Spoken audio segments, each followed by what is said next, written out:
I see a recording button. I guess we're up. Yes, we are recording, and we have our attendees are joining us now as they're popping in, joining us in the Zoom world. I'm in outer space, just like Zoom, so thanks for being here today, folks. You know me, I'm always outer space.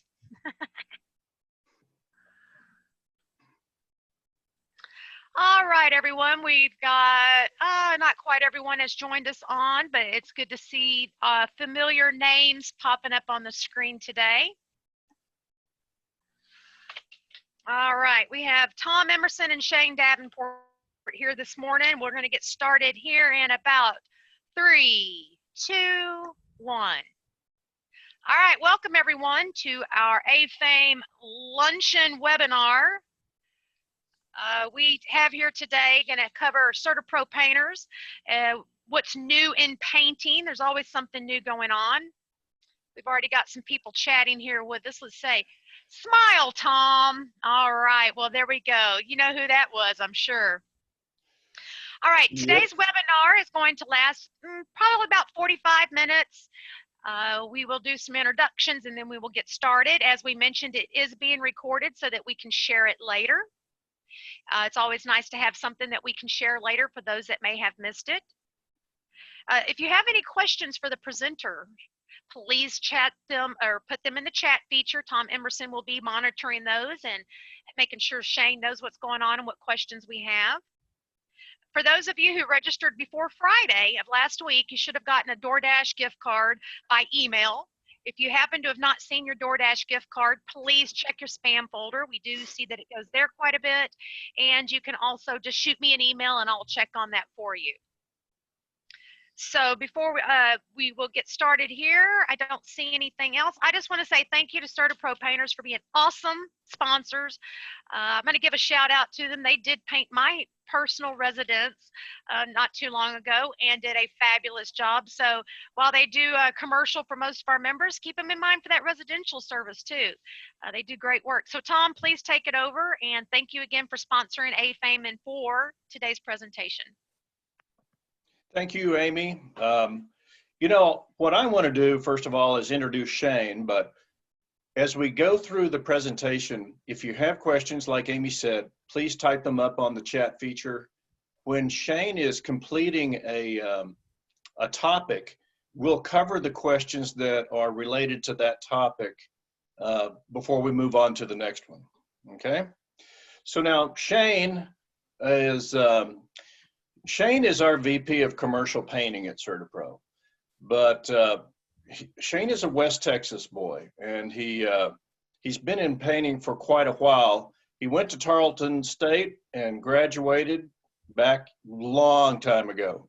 Easy. And so he spent 8 years at Sherwin-Williams, was in store management, then outside sales, and finally became involved on the commercial painting side. Like I said, he's our VP of commercial painting. He really directs all of our groups, all of our commercial groups at CertaPro. And that wasn't saying much about 6 years ago, but today there's a lot of people involved. So he does a great job. He really keeps us on track. And we're lucky to have Shane with us today. So Shane, I'm going to bail out of here and take it away. All right. Well, we thank everybody for being here. I think everybody is getting used to these Zoom meetings. I'll be glad when we get next year. Hopefully we get back to some in-person stuff and maybe we can do a presentation and see everybody's face. I think I can see that there's people on here. I can't see you, but like Tom said, if you have a question or you need some clarification on something, put it in the chat. We'll be checking that and we'll address it as we move forward. So we are located here in Austin. For y'all that don't know, our office is at 183 in Oak Knoll. If you're out and about and you want to stop by, feel free. We're here from 7 to 4 most days. And if you need extra paint for your house, we have a ton of it in our warehouse that we're always looking to give away. So if you need a few gallons or a couple of fives, please stop by. Somehow we end up with a mountain of paint each year. We do most of our work here in Austin. We do travel the state for commercial work. It has to be a certain job size, obviously, for us to mobilize and get crews out on the road. But if you have friends or you manage jobs outside the Austin area, we definitely take care of that. So we will move on to the slides if I can get it to work here. All right, so we have basically 4 talking points that we're going to go over today. Some things that are old in the market, some things that we see quite often, and then the self-cleaning paint, something that's fairly new. Been out for a few years. More products are coming out, and the cost is coming down on them, so they're a little more viable. So we'll start with the self-cleaning paint. That's exterior paints that kind of wash themselves off with rain or a low pressure rinse. Proper cleaning of drywall walls. This would be mostly, in tenant space, in common hallways. Graffiti is a major problem that we're seeing around town right now. There are anti-graffiti paints, anti-graffiti coatings. We're going to talk about where those are applicable and where they are not. And then just some costs associated with deferred maintenance. Obviously, you have a year where everything gets turned on its head like this year. Projects could be put on the back burner, postponed. Obviously, from a cash flow standpoint, that is sometimes necessary. Just covering some items that let everybody know that it's not going to get cheaper down the road if the money's not there. We understand the necessity of it, but it's not always something that is going to save you any money. So we'll move on. We'll start with, sorry, got a little happy with my clicker here. Are you doing it or I'm doing it, Tom? No hands? Okay, here we go. So self-cleaning paint. So there are products and they have a certain resin in them that we have some samples here. Hello. You're good. Can y'all see me? Yes, we can see you. My screen just went dark, so let me pull this up over here. What'd you do to me, Tom?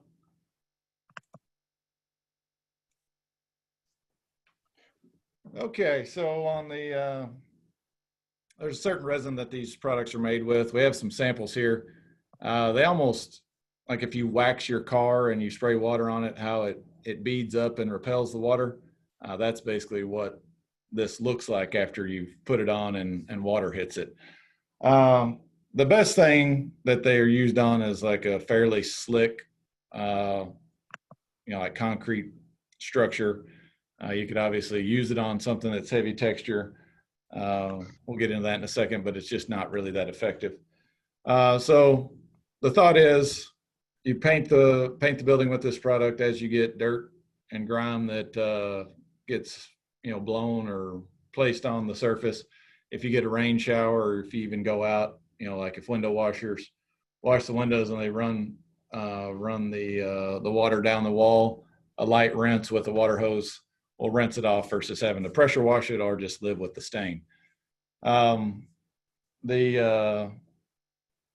the advancements in the product and the coating, they have widened out the color selection. So pretty much any color that you have that's exterior paint color that you'd use in a typical paint, you could use in these products, with the exception of maybe like a bright red, a bright yellow, some blues and greens. But unless a building's getting Austin-fied, you really wouldn't be getting into that color palette anyway. So pretty much any normal color that you have would be available in these products.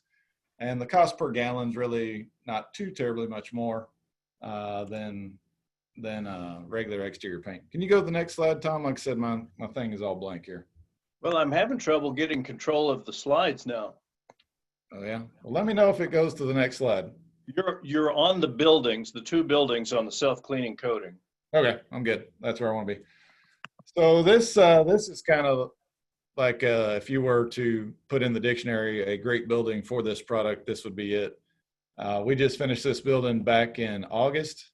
They wanted to go with the darker color. They were concerned about dirt showing. They were concerned about what the window washers left behind. We did some samples with the self-cleaning paint, and they ultimately elected to go with it. And so the walls are fairly smooth. They have a little bit of texture from just the rollers that we use to paint, but otherwise they're slick.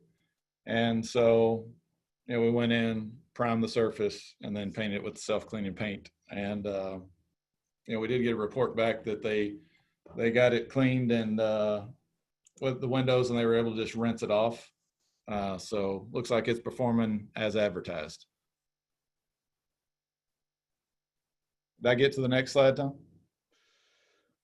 No, there it is. It's there, and we're still on self-cleaning paint. Rob, we'll answer that question.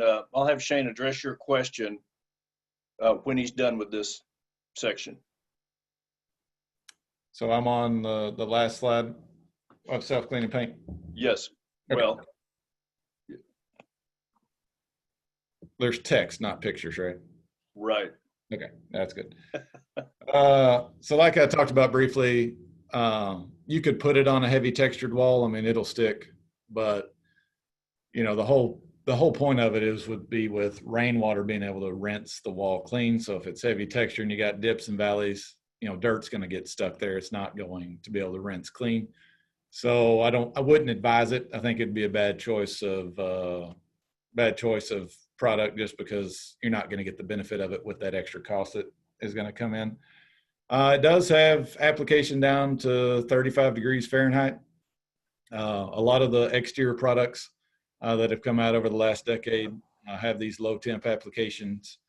We always say the paints are rated to 35 degrees. Our painters are only rated to about 50. So, you know, if we get a day where it's 38 degrees, we're typically not painting outside. The products can handle it, but our guys don't care for that typically. One downside is it only comes in a flat finish. It's got a little bit of angular sheen to it, but you know, if you're looking something high sheen, you don't have the option for this product. Kind of ancillarily, if you have a high sheen product, they tend to come cleaner, wipe cleaner. You know, if it rains, they wash clean anyway, just because of the sheen level. So this product is a nice option if you want that flatter finish. That'll give you the ability to have a surface that stays looking better longer. And you said Rob had a question, Tom? Rob's question has to do with durability of the product. How long does the new coating last? So that job we did, the building we just showed, they were able. So one of the main products that people use from Sherwin-Williams on those type of buildings would be their exterior super paint. On a 2-coat application, Sherwin-Williams will give a 10-year written labor and material warranty, and we were able to get that same warranty with the self-cleaning paint. So you get a little bit added benefit without any loss of color retention, you know, no loss of warranty, timelines and things like that. So it's really just a slide in, add to what you get from a coating versus taking anything away. I think that was the only question so far. And that's it so far. All right. Let me know if I get to the next slide. We are on proper cleaning of drywall walls. All right. So if everybody's internet connection is good and you got a pretty clear resolution, sorry, I'm having to look to my left, but I'm looking at the PowerPoint on my other computer. If you look at this picture, you can see like the forefront of the picture, the walls look pretty good. And then if you start looking to the right and down towards that first opening, or the door opening there, you'll start seeing these little splotches that come about belt high on the wall. So what that is a wall that's been cleaned with like a magic eraser, probably to get scuffs and, you know, just little fingerprints or whatever off the wall. And so the surface at that point from like a painter standpoint is ruined, because, you know, if you look dead on at the wall, it looks good. If you start getting down at that critical angle, which is what you have in common hallways, because people are looking down 85 degrees against the wall, you end up seeing all these little splotches. So when they are cleaned with that, you braid the finish off. So The wall, if it's an eggshell finish, isn't as shiny in those areas. It's actually dulled down. Kind of vice versa. If you have walls that are painted flat and they hit them with a magic eraser, sometimes it can mar the finish and increase sheen. So you have these shiny spots. So did I get to the next slide there, Tom? We are there. Okay. So magic erasers, they do a great job of getting scuffs and marks off the walls, but they do it at the sacrifice of the actual coating that they're on. They just kind of take the top layer of everything off. So if you see, like we've had customers, we've painted hallways 3 months, 4 months later, they've called and said, hey man, your paint's doing something funky. We go out and have the conversation. Hey, you know, your cleaning staff is really destroying these walls by the way they're cleaning them. And then you start seeing the pattern. You see, you know, it's like the height where the rolling trash cans hit, you know, where people run their hands, where carts hit, things like that, where all these, you know, dull spots happen. So what we, you know, put out there, and what, you know, even the paint suppliers put out there, is the best way is warm water and a non-abrasive rag. So the warm water will kind of help break up whatever's on the surface, rubbing a circular motion, you know, kind of straight back and forth, straight up and down. Sometimes you'll put an area in it, but circular kind of helps. If you destroy the surface a little bit, it's not as noticeable. But warm water, non-abrasive rag, and most of those stains and scuffs will come off. It just may take a little bit more elbow grease. If you see that on your walls, or you've seen it in your building, you might want to pass that information along. We've talked to cleaning companies that, hey, you know, if you're letting your people use magic erasers, it's probably not doing the building any benefit, because they do get the scuffs off, but as you can see, and probably most of y'all have seen in these hallways, it really causes a problem. So if you could just pass that along, if you see your cleaning companies with magic erasers on the cart, you know, maybe just try it, you know, say, hey, I'd like to clean my walls this way, because it will save you. It will help increase the life cycle of that paint and decrease the amount of times you're going to have to repaint it over a few years' time. So next, we'll move on to obviously a hot topic right now with all the graffiti. Am I on the slide, Tom? We're on that slide, but there is a question that Demetrius has posed. Okay. How many coats of paint does your average interior wall require? So, you know, if we're going out and somebody just wants to, say, refresh the walls of a hallway and they're going to match the color, a lot of times one coat of paint is sufficient. The second coat, you're not getting a whole lot of benefit out of the cost that it takes to run a second coat. Typically on, you know, level 4 walls, if we're doing a 2-coat system, we're going to go, or if we're doing a color change, we're going to go with a 2-coat system all the time. It's just hard to get, you know, like on a residential wall where you have, you know, like a knockdown or heavy orange peel texture. It's easier to build the paint up heavier in 1 coat. It's really hard to do that on commercial walls. So 2 coats is typically what we bid on any color change. All right, we are on the slide, anti-graffiti paints. Okay. So, you know, if any of y'all have not had graffiti on or around your buildings, that is an awesome deal, because, you know, we get calls all the time. We actually got an email this morning. Customer had Rob would know the building, but customer had a whole side of the building that's about 100-foot long get tagged, and I don't know what they used to get up there, but the top of the letters started at about 24 feet off the ground. So these people were definitely wanting to cause some headaches for whoever has to fix it. So you know, if you look into what anti-graffiti coatings can save you, the big part is if you get them on a surface that is continually getting tagged, then you can come in and you can rinse it with low pressure rinse, maybe even a little bit of a pressure washer if they get it real thick on there. If it's a small area, you can wipe it with, like just a regular household cleaner and a rag, and you can take that off the surface. It won't stick to it. So if you have an area that, every week, every 2 weeks is getting hit, looking into something that could easily be cleaned off in just a few minutes time is really something that, could pay off in the long run.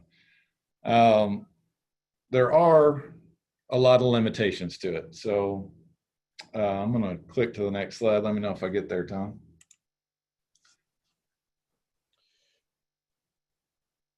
Cost per gallon is the first Okay. line. Yeah. So one of the biggest limitations is just the cost per gallon. So, it's very expensive. Different manufacturers have different products. Different manufacturers have different schools of thought. One of them, you can get it tinted to pretty much whatever color and match the building and paint that area.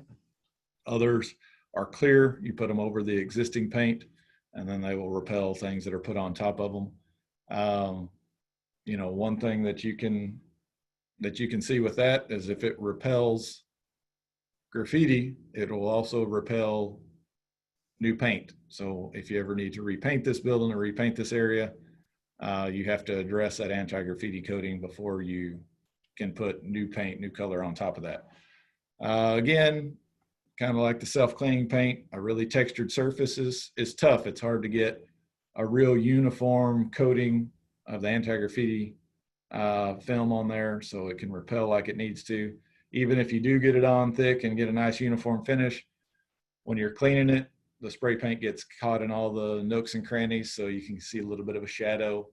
The biggest thing we've seen, and some manufacturers are worse than others, but as the person is tagging the area, it kind of starts fisheye or running, it won't stick. And so if they're not in a hurry and they're having a hard time getting it to stick, they'll just move on to a different area.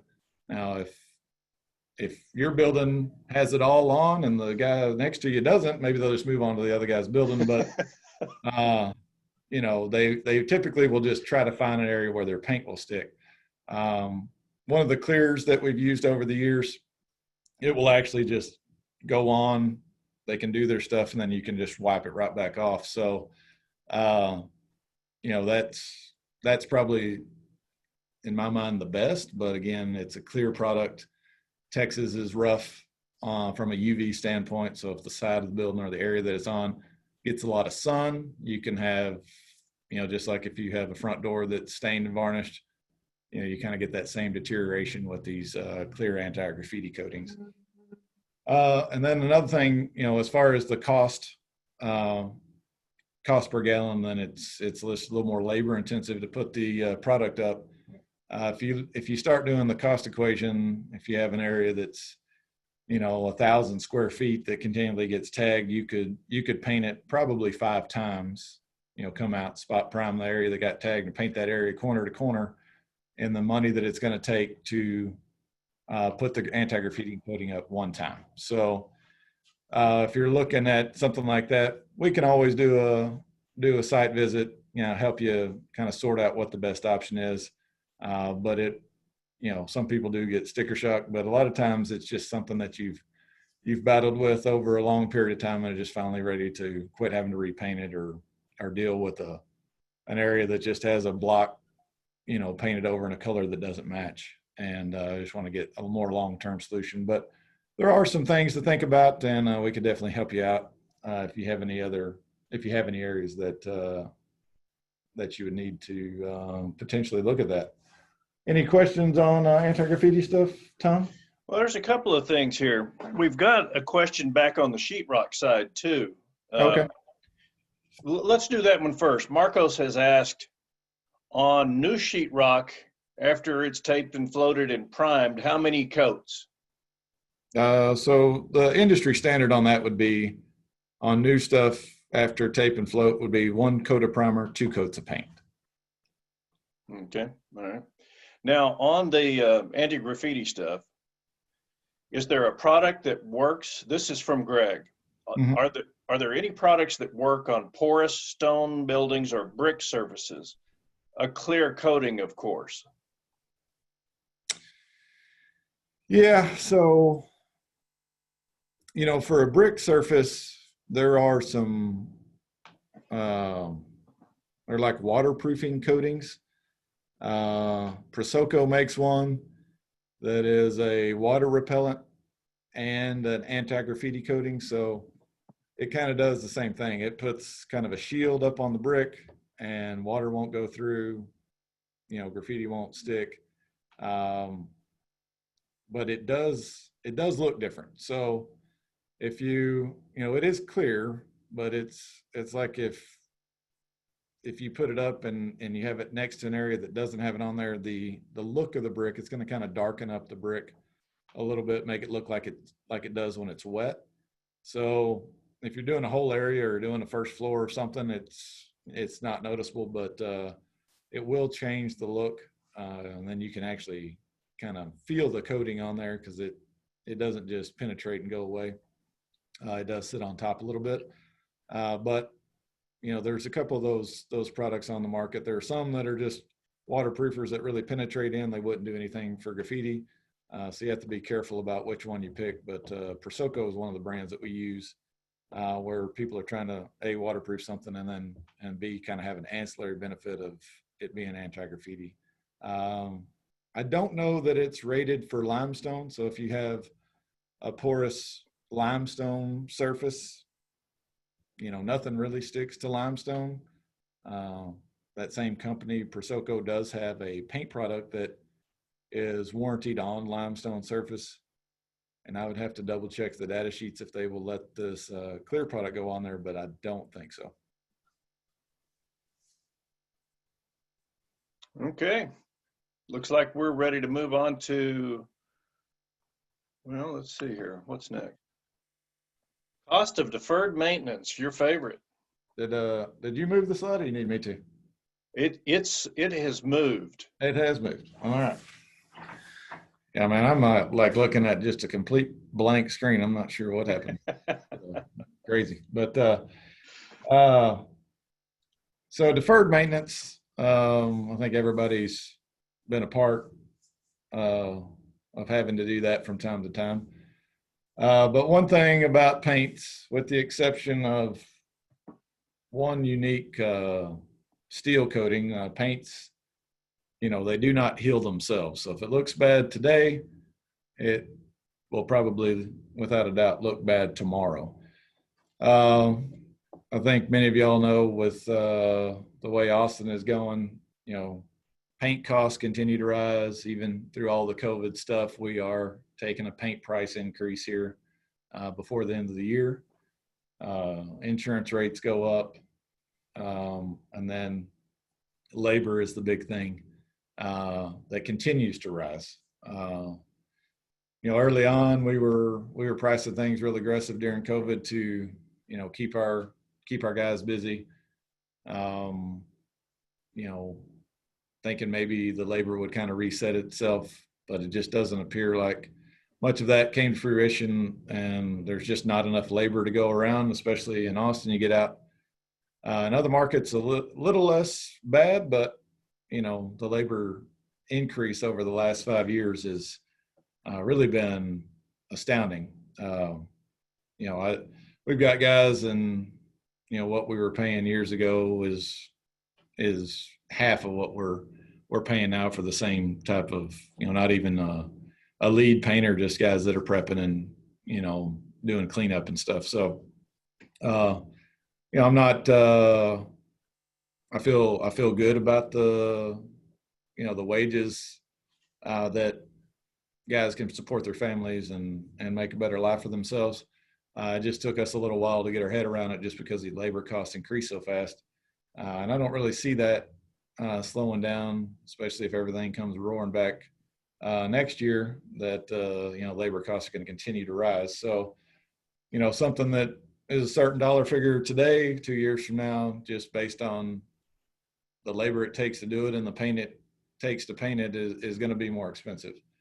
One other thing is just, in a market where you know, leasing agents and people need to market your building. You know, if it doesn't look good from the paint standpoint, that's the first thing people see. So if they're driving up and it doesn't look like the building 2 blocks over, you know, there may be a little bit harder for brokers and leasing agents to get new bid or get new people in those buildings. I got moved to the next slide there, Tom. Wild paint.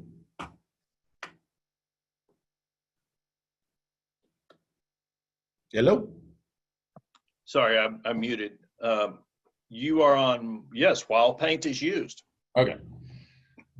So, you know, paint is used to make a surface look good, to beautify a property, a building, whatever it's on. But, you know, the number one goal is to protect the surface. So, you know, when a paint coating is beyond its life cycle and it's deteriorated and it's not protecting for sun and water and things like that, damage is going to start to occur to that underlying substrate. So if you have long periods of, you know, a paint coating that's not doing its number one purpose, then it could lead to, you know, expensive repairs. And this can be on stucco surfaces, wood surfaces. You know, if you have a tilt up building that has, you know, like a textured coating over the concrete, if that paint that's on top of that texture coating starts to give up, water starts to get in there, and then you start having places that peel and bubble, and now you have to come back when you do the paint job, and you have to texture and blend all these areas in, and it just starts increasing costs. So,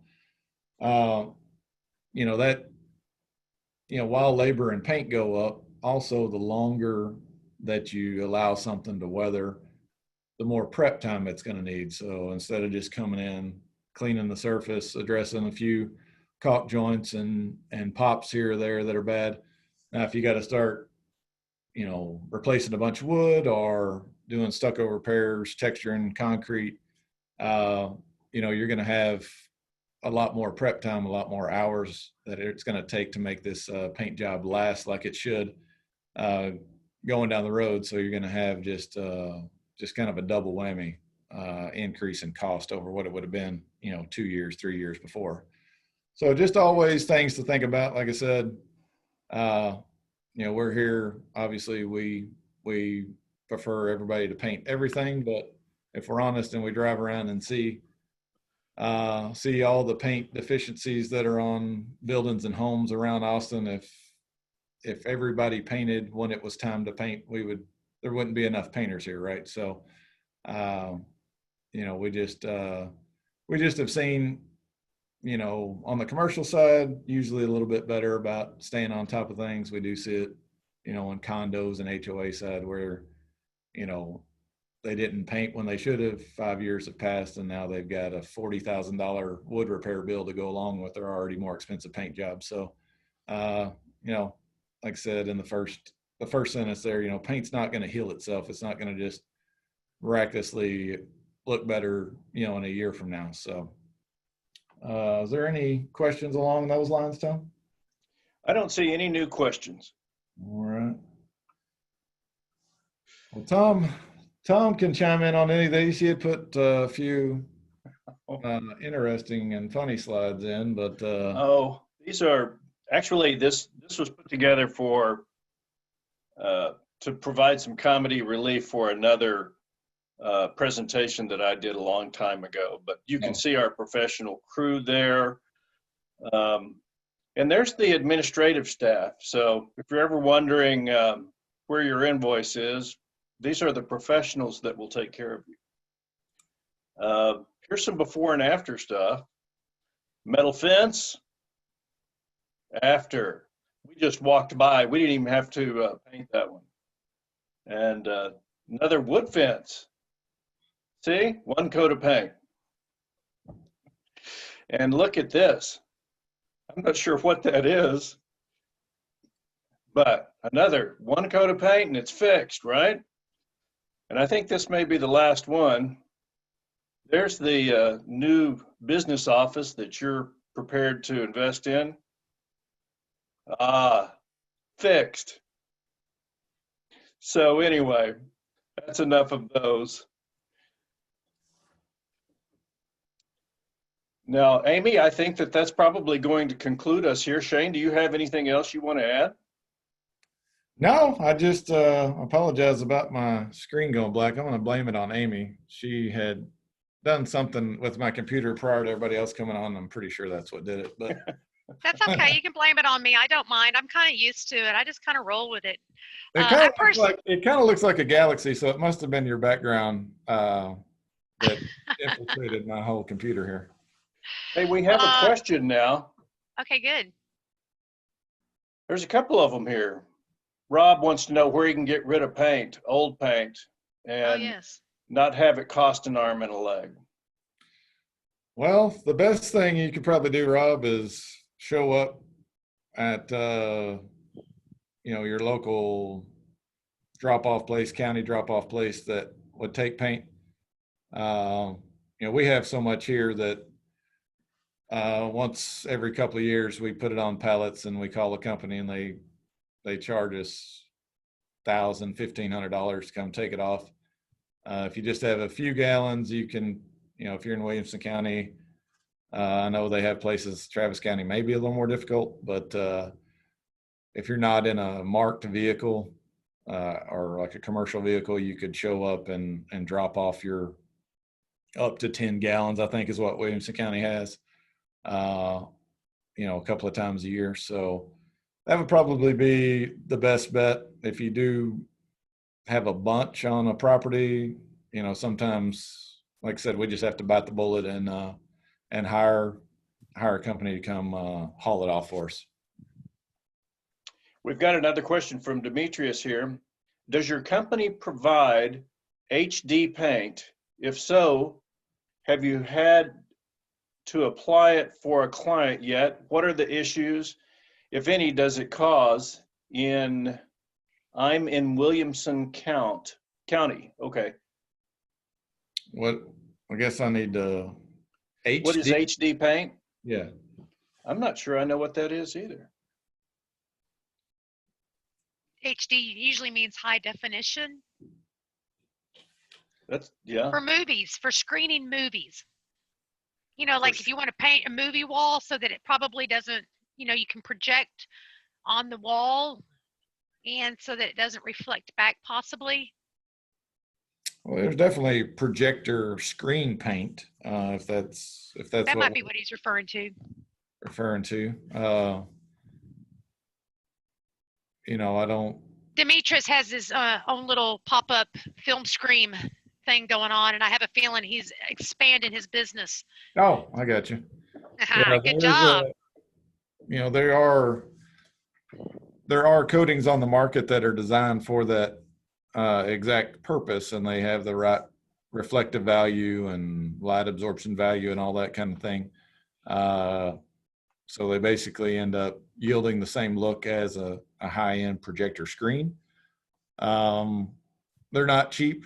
And there's wall prep that goes into it, but as far as I remember, I haven't done one in several years, but from like an environmental like VOC and low VOC or no VOC, I don't remember what the paint was, but I don't think you'd have any issue applying it over just a regular wall paint. Back to the topic of getting rid of old paint. Phil has a question. If it's dried up, you can put it in the city of, he's making a statement. If it's dried up, you can put it in the city of Austin trash. That is correct. Yeah, you can, if you have latex paint, if you have just a ½ inch in the bottom of a gallon pail, you can pour it out on cardboard and let it dry and throw that away. There are some paint solidifying agents that you can put in stuff. You just have to be careful if it's a ton of it. It may look a little bit alarming if you're bringing in 15 5-gallon buckets that have a couple of gallons apiece, but it's hardened. They typically don't like that. So, but if you can pour it out and let that dry, and then everything in the can is dry, you can definitely put it in the regular trash. Back to the screen paint. What does VOC stand for? It is a volatile organic compound. So, like exterior paints are all pretty much low VOC. The interior paints that we would use in hallways, tenant spaces is zero VOC. So that is what is in paint that people are typically sensitive to. Back up 15 years ago, those products were kind of relegated into hospitals and nursing homes. They didn't perform overly well, and they were a little bit more expensive. Now pretty much every product is low VOC, and all the interior products that we use are zero VOC. So, somebody's asking, what type of paints that you'd be using, you can just tell them, it's a low odor, zero VOC paint, and it meets all the green building standards and the laws that govern Austin, which are, a lot like what Southern California adopted many years ago.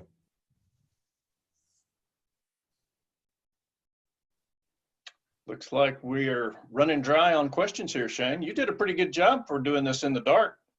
Well, at least I had my other computer with the PowerPointer. I'd have been surely lost through all this. I was going to say, I'm so glad you had a second monitor. I've had a fear of this happening, so I was ready. So.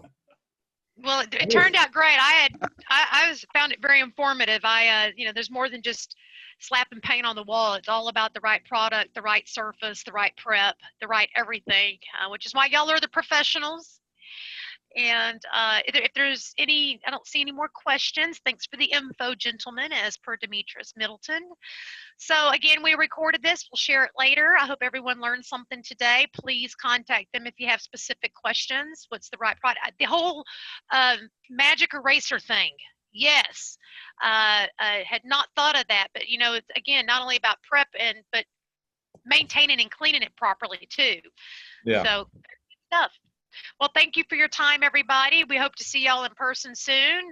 For those on the call, don't forget about the COVID Slam on October 29th, and we hope to see y'all there. And take care, everybody. Have a good day. Bye-bye.